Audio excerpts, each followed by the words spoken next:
Hello, I'm your host, Jim McLean. Welcome back to another episode of More Than Pixels on a Screen, a podcast brought to you by the Banterflix movie review website. This episode is the second in our RENDR Festival special. It's happening here in Belfast on the 23rd and the 24th of February. There's a fantastic lineup of guests from across the creative industry coming here to the city to share their passion and knowledge of working within the film, television, gaming, animation industry. It's going to be an absolutely fantastic lineup. And thanks to the organisers here at Banterflix, we got to speak to two of the guests. You may have already listened to our interview with artist Giovanna Ferrari, who works with Cartoon Saloon. On this episode, I'm delighted to say that I'm joined by visual effects artist Charmaine Chan, who works with Industrial Light and Magic. She has a rather impressive cinematic CV, working on the likes of Transformers, Marvel, Star Wars. So I was delighted to get the opportunity to chat with her ahead of the festival. So before you hear my interview, as I chat with Charmaine about her career and some of the projects she's worked on, let's play a clip of The Last Jedi. The mighty Kylo Ren. When I found you, I saw what all masters live to see. Raw, untamed power. And beyond that, something truly special. The potential of your bloodline. A new Vader.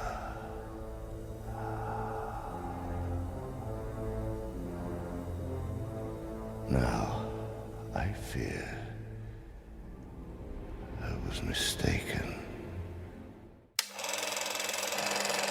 So that's a clip of The Last Jedi, a film I absolutely love, and I'm delighted to say that I'm now joined by visual effects artist Charmaine Chan. Hello to you, Charmaine. Hello, Jim. How are you doing? Thank you very much for taking the time to chat to myself. As I've said, I've used the broad stroke there of visual effects artist. Do you want to tell our listeners a little bit about yourself and your work you do within the industry? Yeah, for sure. So I was originally born and raised in Hawaii, and I had a very, pretty normal upbringing where I studied the usual of like maths and like sciences in high school. But I found myself very into like programming and scripting, but for a more visual output. And so as I was trying to figure out my major and focus when I went to uni, I kind of defaulted to thinking, oh, I should do computer science because I was taking a computer science class in high school at that time. And it, really opened my eyes of just like what programming can do.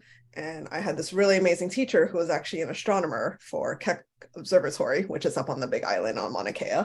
And, we did basically little programs and exams where we would actually try and program the telescope that they have on observatory. And I was like, that is really awesome. But at the same time, I felt like I was missing a more visual aesthetic side that I felt like I always had. Like I was always into arts in general and visual storytelling. And, it took me a while to kind of figure out, oh, do I want to focus on science, computer science, or do I want to focus on art? But I kind of knew that like art was my true calling and passion. And so when I went to university, I actually studied art where I focused on like photography and video production. But one thing that never left me was the fact that I still love, coding and scripting and like troubleshooting and problem solving and diving into those types of things.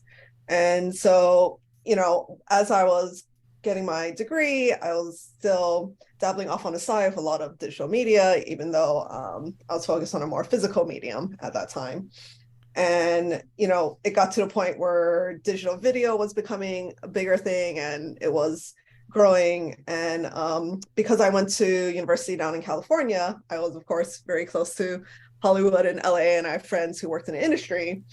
They were the ones that were like, hey, have you ever considered possibly doing, visual effects or motion graphics? And I, as a part-time job, I kind of got gigs here and there doing motion graphics, which was kind of my intro into the world of visual effects. And yeah, from there, it's been it's been quite a journey. I mean, I worked at Deluxe for a while doing like DVD and Blu-ray menus, which was, a thing of the past back when we actually The good old days of physical media. yeah, physical media. And how the menus used to be something that was like kind of a game factor, right? Like you can go through menus and there's like secret hidden Easter eggs and things like that. And I think my favorite ever hidden Easter egg, I think, was it Fight Club, where they kind of pretended that it would think it was a completely different DVD. Any in particular that come to mind, just that you worked on, just for now, or any Easter eggs that come to mind? In a while. I think Shaun of the Dead was one of them. It was like a little animated zombie kind of shooting thing that you went into each submenu. What else did I work on?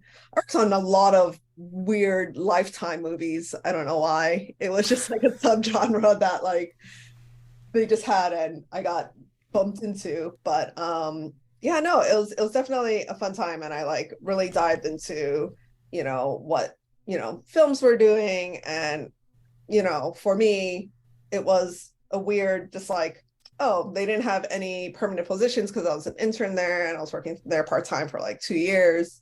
And then once I graduated, I was like, I need a full-time gig, and I just like mass applied everywhere in California, essentially, whether it be motion graphics, post-production, video editing, everything you can think of. I might be jumping back here, but I was listening to an interview you give. It's available on YouTube, and the Spice Girls yes. plays a role in kind of your tech, your journey within the tech industry, because you're a huge Spice Girls fan. I am, and still will always be a huge. I've got to ask, these are the important questions we ask in this podcast. These are the important questions we ask in this podcast. Who's your favorite Spice Girl? Clearly, it's Sporty Spice. Hands down. There we go. Okay. Same as my lovely wife.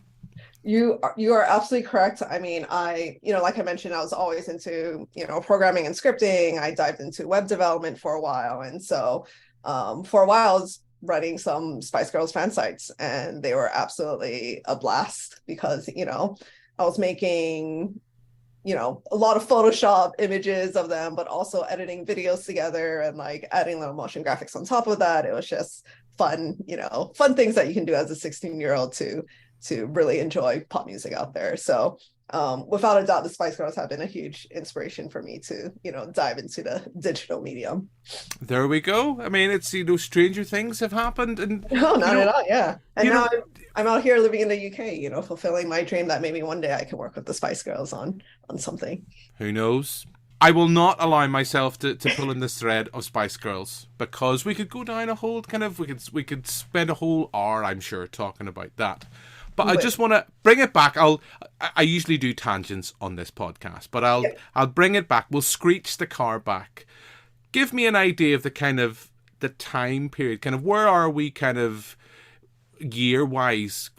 How long have you kind of been working in the industry now? And I suppose I have a terrible habit of asking like 2 or 3 questions within one. I apologize. But within that time, how much of a change have you seen from, I suppose, straightforward, like from the technology that you're using within that time? I mean, the technology has, leaped just multitudes. I feel like when I first started, even having a computer to digitize your media to then edit and manipulate however you want was still a very niche process, right? Like, unless you were specifically studying for it or working in the industry, most people in the general public knew nothing about the software or the hardware required to do it. And now I feel like anyone with a phone can essentially be a filmmaker, right? Like, we have so much more accessibility to the technology to be able to create anything from, still imagery to full on stop motion animation if you wanted to. And that's all affordable and accessible to anyone these days. So I think it's gone complete leaps from when I first started, which, I guess I'm going to age and date myself now, but I feel like I started dabbling in this in around like 1998 time, right? And from even 1998 to, I don't know, within 10 years, right, to 2008, there was like, that kind of felt like the same technology all throughout. But once like the 2000s hit, it just went a completely different direction where technology, computers, everything is just so much more available to everyone. When you were starting out, did you have any, from cinema's point of view, was there any kind of visual effects or any visual effects artists at the time that you kind of looked at, or anything that from film wise, on the screen wise, that you looked at and kind of said, well, I could do that, this is what I want to do? Surprisingly, I actually feel like I was somewhat of a late bloomer. Like, don't get me wrong, I watched a lot of films growing up, and I absolutely, you know, really appreciated the craft and what was done, but I honestly never really got into it until I started working in motion graphics and post. I didn't know that visual effects was really a path that you could go down if it wasn't for my friends who kind of worked in the industry. It was just a complete new thing. And to me, it was like the best of both worlds, right? You get a little bit of art, you get a little bit of technology, and together you just get great innovation. And yeah, I feel like I just kind of fell into it. There wasn't real like role models, I guess I had. It was just a chance fate kind of fell into scenario. What are the films that are around now or recently that maybe that you haven't worked on, that you've looked at the visual effects and they have, it's that, I suppose it's that case of like, how did they do that? I want to know more, or how, you want to know as much about how something was done. Oh, that's a tough question. I mean, there's so much outstanding work these days. Because you have an impressive back catalogue of what you've worked on. Yeah, I've been super lucky in my career with all the projects that I've been put on, and I've been able to, work with some of the best filmmakers out there. And, to me, I feel so much of what makes the industry exciting and fun is just all the people you get to collaborate with. And, that goes beyond just directors, that goes down to even like, the DPs and the gaffers that you work on set with, sometimes even working with production designers, right? Like there's so many people in the industry that really help fulfill and shape what a film is, that to me, that's an exciting thing. And even within visual effects, right, you have so many different disciplines, whether you're in animation or if you're a modeler, and like getting to get all those people together is kind of the main high point of working in this industry. Just all these artists coming together is really awesome. If I could just listen to what you say, how does that approach from film to film? How do you see different filmmakers? And I'm not going to ask you to mention names unless anything does spring to mind instantly.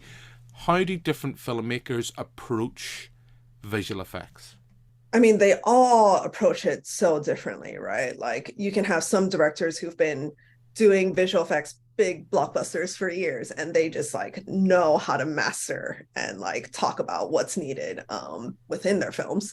And then we have some creatives who haven't done anything VFX before and are coming to this brand new, and they come to companies like ILM because we have the experience and we can help guide them through the process of what's needing from pre-production to production to post, right? Like from beginning to end, we're very much here to help guide them because it can be a very complicated, situation. There's a lot of factors to consider. So it completely varies from the brand new folks to those who've been doing it for 40 years, right? Can you give me an idea? I mean, from if someone's coming to you with an idea, kind of, say, for instance, you've mentioned the Last Jedi. Just before we started to record, yep. I'd asked you to pick a film to introduce yourself. You said you have a real soft spot for The Last Jedi. But I mentioned that film, but say generally, I mean, can you talk me through the process that you go through with filmmakers when they have, I mean, I'm assuming you're bringing with storyboard artists on board and kind of saying, this idea of what can be done, what people have in their head. I know we have limited time, but could you give me a rough idea of that process you go through? Yeah, so generally, first up, we have a script that's our basis of everything. And as we read through the script, there will generally be, notes or specific points where they're like, this will be a visual effects thing. Like there'll be a part where it's like a ship explodes and you're like, right, we're not going to be exploding a real ship. We'll probably do this in visual effects. And so you kind of have a rough idea of what the story and what's needed. And when it comes to actually before you even start shooting, you need to, like you mentioned, get together with concept artists, storyboard artists, production designers to figure out, what exactly is the visual that we're trying to create. If it's something that we're doing in post in visual effects, then, we can try to have stand-ins. So in the case of like Transformers, we don't have giant robots on set with us. Don't break the illusion. I'm sorry, but yes, instead we'll just put, a little cardboard cutout of, let's say, Bumblebee on a stick and hold it up high so that we can actually get the eye line of the actors to be up there. But, it's things like that, planning it in advance so that we know how to set up the scene for when it actually gets shot to be usable for visual effects later in post. And it's a whole process because, if it's just visual effects and we're dealing with post, there's things like green screens and, making sure you have HDRI and color charts for it so that you can get the actual correct representation of the visual effects that you want. But, in addition to that, if we're doing things like real-time rendering and using LED screens, a lot of that process that we thought was a post process now becomes part of the pre-production process, because now we have to make environments. Now we have to set up LED walls. We have to be part of the whole stage and production setup so that we can actually create our visual effects live on set for people. So, it's a whole slew of different steps, but a lot of it starts with the planning at the pre-production stage and making sure that we're covering all our bases, so that when we are either shooting live with real-time renders or doing, traditional renders in post, we've got everything we need for that. One question, it's whenever Render got in touch with us and said about setting up interviews, one question I did want to ask yourself, particularly because of the strand of the industry that you work in, there has been a lot of talk, particularly I suppose in the last few years, about on visual effects. I mean, the pressure that you guys are under to deliver. I mean, is that something that you see from your point of view? I mean, this kind of pressure for deadlines to deliver on visual effects and how that kind of, I don't know it's the loaded term, but how that affects your kind of the quality, I suppose, of what you're able to deliver on screen. Absolutely. I mean, don't get me wrong. I've done my years of crunching last minute projects, and I usually feel like that's, that comes down to a lot of factors like, late decision making or, getting things that were turned over late. Like it's just, it kind of compounds at the end, which is really unfortunate.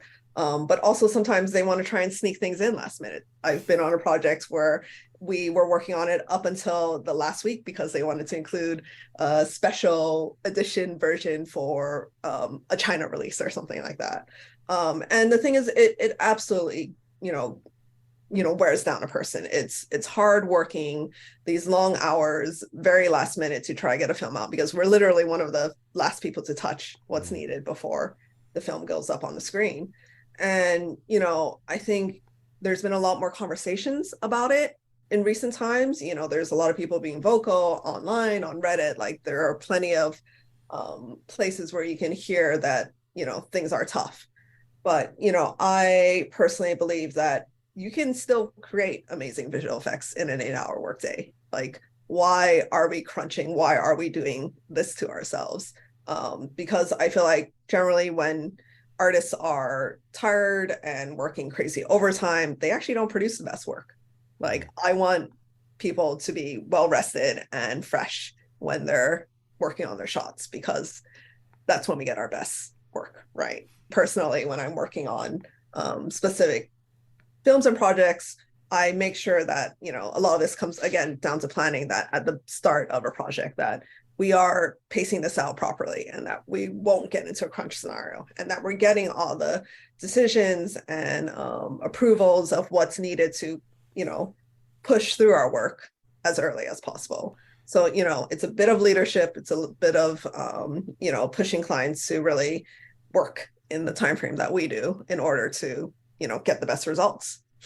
Is that something, just listening to what you said, I mean, that idea of we are seeing this more, films in different markets and different things in different territories, I suppose the better way of putting it, of tweaks and changes for different box offices. Is that something you're seeing much more of now? I would actually say it's less now. So surprisingly, since the streaming industry has made the impact that it's did, especially during the pandemic, everything is accessible to everyone around the world, right? There's no, special releases as much anymore. It's just one release, get it out. But I think the downside to our streaming world is that everyone wants content all the time. Mm-hmm. And so now we're in a world where it's just increase projects and it's just back to back to back, and people are definitely getting worn from that. It is very tiring to go from one project to another nonstop. And are these projects of quality that we want it to be? Sometimes not, right? Sometimes it's literally just trying to get something out the door. And so what I appreciate is being able to kind of pace those projects out, because there will always be projects to work on. There's always new films and new scripts coming out, and it's a matter of just picking the right ones that would give you the best impact, the best story, the best visuals, and I know that everyone's not in a lucky position to be able to do that, but it does go a long way when we as visual effects companies and artists try to set some standards. Yeah.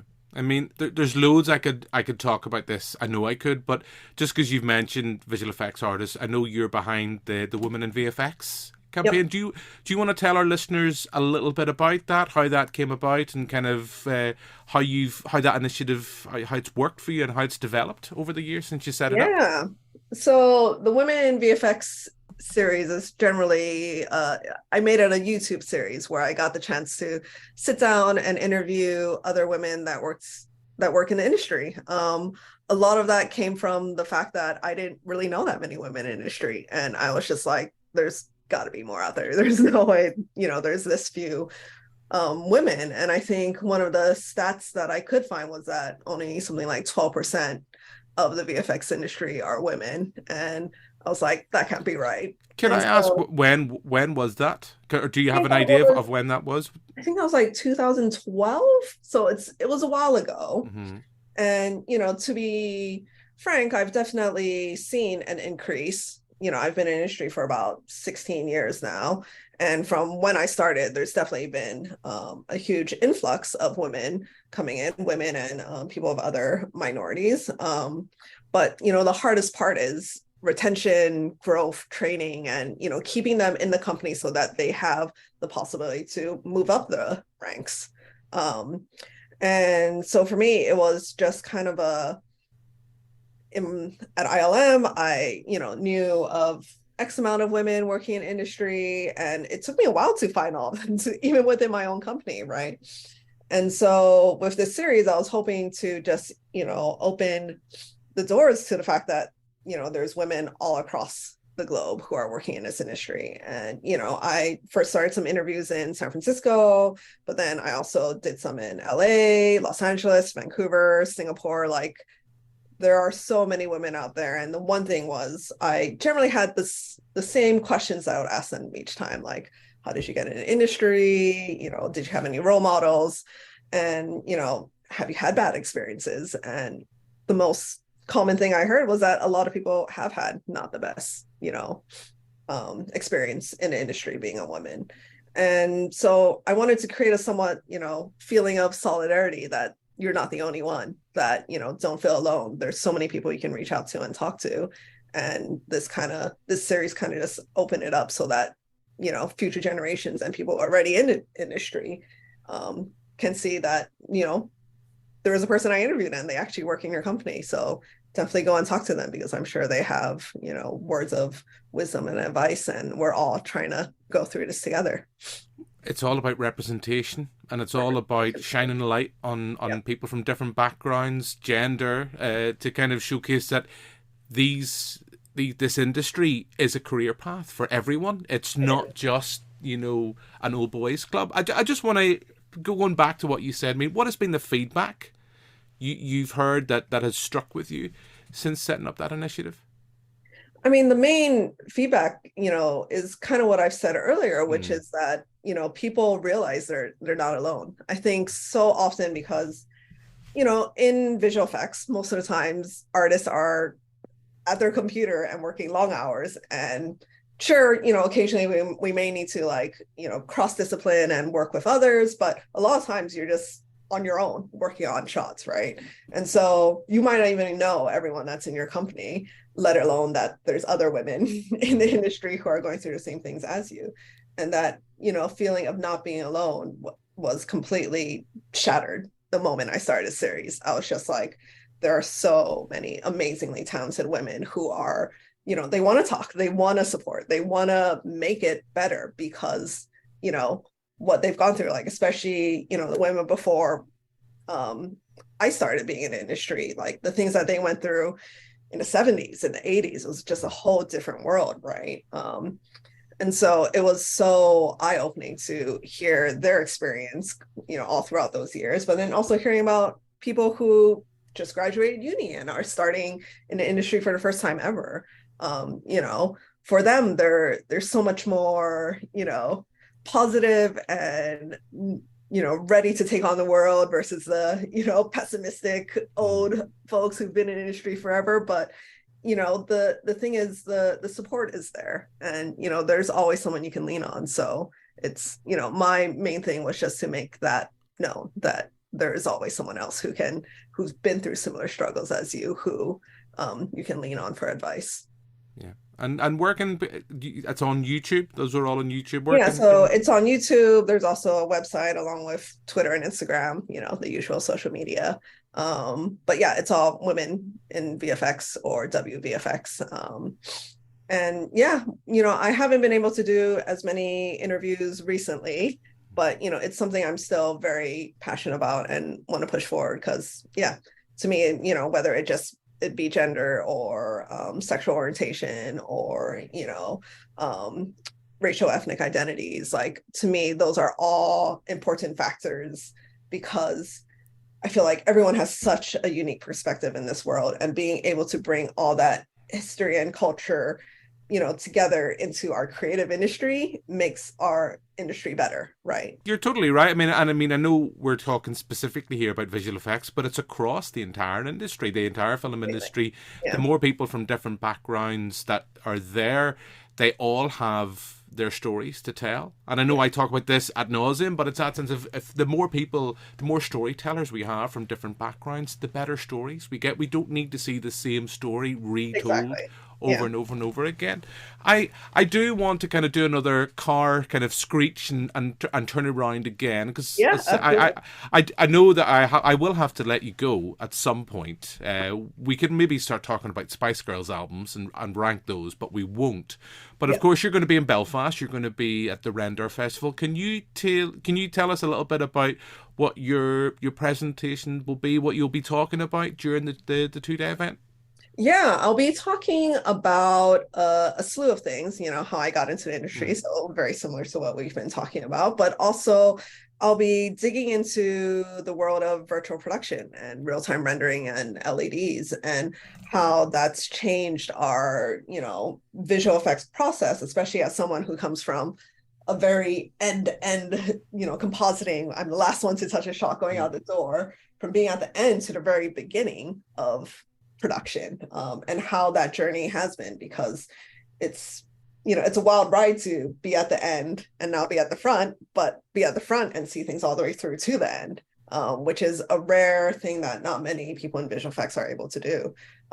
And just how much that's changed the visual effects involvement in filmmaking, because we were always, the last people to work on things, and now we're people that are very much integrated from beginning to end. So yeah, that's kind of what my presentation will be about. And I'll also be joining a panel talk at the end, talking about virtual production and how that's going to be looking and shaping our future of filmmaking. It sounds fantastic. I'm very excited about the festival. It's great that it's here and given access, because the industry here it's another statement I talk about at nauseam. I mean, Yeah. I just turned 40 last year, and I've just recently been speaking to students and see the excitement and the fact that the film industry, it's here locally now. It's not, you don't have to go away anywhere to go and do something. You can do. I mean, it is a very exciting time to be. I mean, I'm super excited for, Belfast, for Northern Ireland. I think there's just so much potential, and again, from people from different backgrounds, and getting new generations excited about the filmmaking process is always so cool to see. And I'm all for sharing more and teaching more, because we only learn through more stories, right? To me, I think it always circles back to storytelling to a certain degree, where it's one person telling someone else about something, and it just can spark something in someone, right? And whether that be, suddenly I see an animation and that sparks me, or suddenly I see using camera and LED and technology in a way that I didn't think about, that sparks someone. And I feel like that is such a huge driving factor in our industry, is the passion that people have for things that they never thought would be a thing, right?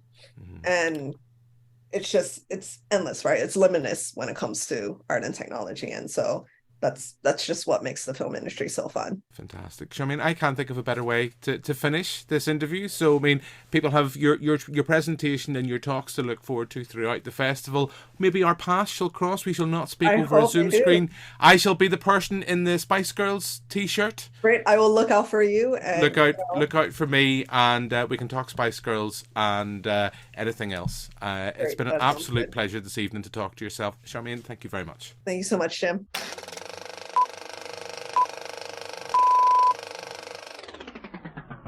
So that's my chat with Charmaine. Hopefully you enjoyed that. I know I certainly did. And I just want to take this opportunity to thank the organisers of RENDR for helping make these two interviews happen. If you haven't listened to my chat with Giovanni, you can find it in our back catalogue. And as we said, the festival's happening here in Belfast on the 23rd and the 24th of February. There's still time to get your tickets. Check out the festival's website. It's all going to be in the notes for this episode. So that's pretty much everything from me on this recording. We'll be back soon with another episode of More Than Pixels on a Screen. If this has been your first time listening to the pod, thank you for checking in. Hopefully you enjoyed the experience, and be sure to subscribe to make sure you never miss a single episode. You can find the complete back catalogue of previous recordings on our website. And be sure to tune in again for another episode of More Than Pixels on a Screen. I've been your host, Jim McLean, but for now, until the next time, goodbye.